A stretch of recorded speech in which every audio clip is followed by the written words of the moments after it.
Նախ եւ առաջ այն ճնշումները, որոնք կային դատարանների նկատմամբ, այս որոշումը համարում ենք իրականում խիզախ որոշում։ Չնայած մենք բնականաբար արդարացման լրիվ հիմքերը տեսնում ենք, բայց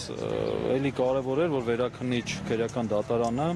արձանագրեց այդ ընդդատության կանոնի խախտումը, որը եթե հիշում եք, մենք հենց առաջի դատական նիստին Երևանի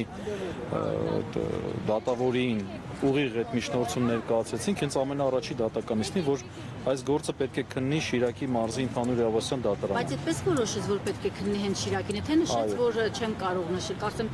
Չէ, դատարանը հենց պարզաբանեց, որ այդ հիմքով է բեկանել, այսինքն դատավարական էական խախտում է համարել եւ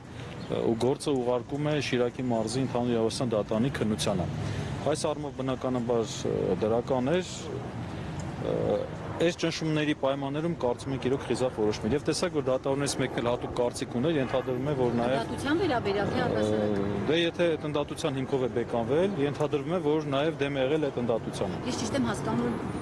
բացառապես ընդդատության միակ այդ հիմքով է բեկանվել։ Որքանով հասկացանք, այո, որովհետև երբ որ բողոքը մենք ստանանք, որոշումը դատանի ստանանք բարձ կդառնա, դատան նաև մերժել է դատախազի բողոքը։ Եթե հիշում եք, դատախազն էր բողոք բերել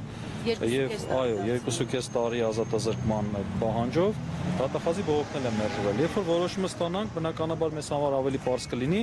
բայց այս պարագայում մենք կարծում ենք, որ այո, միայն ընդդատության հիմքով բեկանել է։ Մենք դա բավարար է համարել։ Պաշտպաններն էլ ասաց, որ մասնակի է բավարարում, ինչ էի կրում։ Դե մենք արդարացում էինք խնդրել, մենք խնդրել էինք բեկանել դատավճիռը եւ արդարացնել, մասնակի բավարարել նկատի ունեցել նա, որ մեր ամբողջական պահանջը արդարացման մասով չի բավարարել։ Շնորհակալ եմ։